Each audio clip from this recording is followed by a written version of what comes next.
Good day, Internet, and welcome to CryptoTown Day 7. Today I'd like to talk about negative narratives, or do you believe in fate, Neo?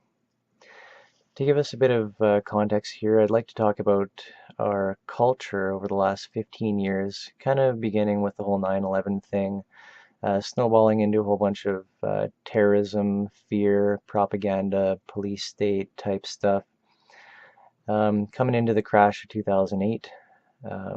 Which brought a lot of people to the awareness that things aren't quite what they seem. Through to the whole 2012 Mayan calendar thing and this narrative of Armageddon and Doomsday, which seems to be pervading our culture. So when we look at this this endless stream of negative news and events, we're seeing a lot of division, of us versus them mentality, of fear, exploitation, um, blame of what culture bombed this or what religion did that, or um, general narratives of division and a very limited worldview um, based on isolation and dependence on state to solve the problems.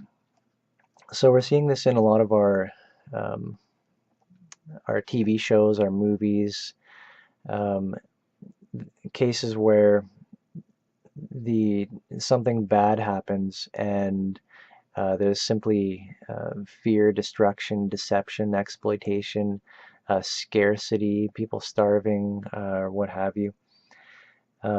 They always seem to depict small bands, tribalistic behavior, grouping behaviors, the whole us versus them thing. The the only forms of order that or governance that seem to pop out of these catastrophe situations being depicted are that of either police state or shadowy organizations, or runaway artificial intelligence like Skynet of Terminator, trying to kill all the people, or simply gangs and lawless behavior. Very rarely, it seems, are we depicting any kind of positive outcomes or any kind of cooperation um, amongst the population of building communities and coming up with ways to manage or cope together, to build mutual support for defense and abundance of resources. People seem to be watching these out of morbid curiosity because whether we like it or not, our culture has changed a lot over the last 15 years, and we are simply consumed by this destruction and by this fear of what's going to happen next, to the point where we want to watch these TV shows like The Walking Dead or whatever, just to see how would we survive. And quite frankly, we're by being shown this limited scope of how to survive, we're simply being programmed into accepting that as simply the way that things go. When there's no more government, that means that there is isolation and people killing each other and basically our worst fears. And this is how it's being portrayed to us. So this limited worldview is it's a problem if you want to try and build any kind of a better world, or if you want to talk about possibilities. When people are consumed by this kind of reactive state, where they're simply just waiting for something to happen or some event. For example, this automated behavior can be easily displayed in anybody. Simply walk up to somebody and call them a name. They will, through no action of their own, be, become consumed by emotion, by fear, hate, anger, etc. You just pulled the string of a puppet, and this is proof of how we are not really that in control of even our own emotions as we think. So a more kind of positive way to look at all this stuff is that corruption, exploitation, it's all pervasive. Um, but let's move on. We can't just be continually stuck cataloging the various conspiracies and events that are happening, because it's all simply a negative fuel for a negative worldview. It doesn't actually do anything positive. There is nothing constructive out of endless analysis of news. Yes, it should be documented, and yes, we should be exposed to it, but only for the purpose of expanding what we feel is the realm of possibility. So take it into account as possible. When we see news of a terrorist attack or some bad thing happening, we have no idea who actually perpetrated this. Governments have a long history of conducting what they call false flag attacks. And quite frankly, anybody can do it. Even the terrorists could make it look like the government did a false flag or who knows what. It doesn't matter. There's simply no point in endlessly analyzing all this stuff. The more conscious behavior is to move on and start building something better. Develop skills, connect with your community, talk to your neighbors, become more social, more stronger, create connections and ties, build a more meaningful life, and most importantly, let go of the past. People in war-torn areas are just consumed by generational karma. It's like this juggernaut that they can't stop because nobody's willing to forgive. Um, but if we realize that we all have so much more in common than we do apart, um, we can cultivate compassion, and we can have compassion for these people who we see doing bad or evil acts, um, who have been shaped by their experience, by their environment. They are subject to this condition that they found themselves in, and it's not their fault. It's not their fault. There's no point in this blame game, which may never end.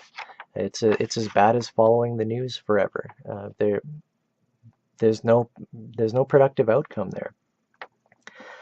So I'd like to quickly take a look at some of the kind of structures or behaviors that our society um, overall takes upon itself as totally unconscious behaviors. So this includes stuff like memorized activities. So whatever we're really used to, we pretty much perform with unconscious behavior. This could be making dinner. It could be going to work and doing our job and doing the thing. Whatever tasks it is, driving. Uh, this this type of behavior has an overarching pattern of the mind overlaid onto it, in that we assume that we know everything there is to know about this part of life, whatever activity we're engaged in, and we do not look deeper into it. And to look deeper into it is to live and experience life as a child. And what that means is that you do not apply the patterns of the mind onto everything. You are living in the moment, in the now, in everything you do. And this gets into kind of Zen, Buddhist type philosophies, but this is really where life happens. This is where experimentation happens. This is where experiencing the senses happens. Something that we can just go our entire lives almost without actually really going into. So it really drives a kind of this overall theme of our society is that of production, that we are given tasks to execute one after another, and this is the portrait of our overall workforce. Um, Repetition, the product is what's important. There's no creativity necessary. You've already built your skills and simply use them over and over again. The alternative is to go into the unknown and to explore. And within the confines of a job description, sometimes, and in most cases, that's not possible. If you ever want to get into creativity, free expression, in creating something that means something to you, you have to run the gauntlet of credentialing. You have to have run through years of school, years of university. You're strapped with a giant pile of debt, and now you finally have the privilege to actually create something in society without being monitored, and have the ability to freely express yourself. And it's kind of a shame that that's only found at the top of the labor ladder, which must be entered through the piece of paper, the credentials. So the overall society seems to be driven by fear. This is the underlying cause of our behaviors, of our actions. If we look deep enough, we will find fear. Deep in the subconscious, we will find it there. This drives behaviors to the surface, like the us versus them mentality, the division, the seeing black and white, and all this. Alternatively, we can see things from a perspective of unity, that we are, again, we all share much more in common than we do apart. And if you look at these, at the people on the ground trying to live their lives in the middle of a war zone, they are not much different than you and I. It doesn't matter what flag or what color their skin or whatever it is that we've been driven to hate them for. They are not much different than us. They suffer just like we do. So love is the alternative, to see this unity, to have compassion. And it's an unconditioned love. I'm not talking about a love that you can give and take away from somebody in some sort of egoistic revenge or whatever. This is unconditioned. This is a factor of creation itself. This is all pervasive. It's found everywhere. If only you're able to kind of open to see it. So another pervasive pattern in our society is that of boredom. And the only way that we can have boredom is to be bound to these dead patterns of society, to be stuck in our shell, to just accept that this is the way that things are, and we're just a cog in the machine. This is where boredom comes from.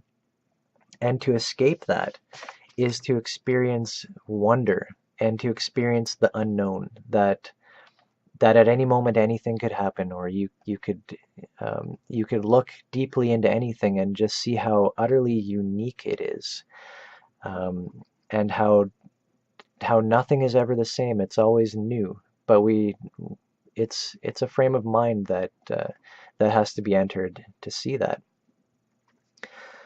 So the point is that fate is not about your future in that it's known or that it's already set. Fate is unconscious behavior. Fate is not participating in your own future. Fate is running with the dead patterns of society. So perhaps we could tell ourselves a better story, one for the age of the internet. Perhaps a critical mass of creativity powered by a planetary consciousness is emerging from the connections of the internet.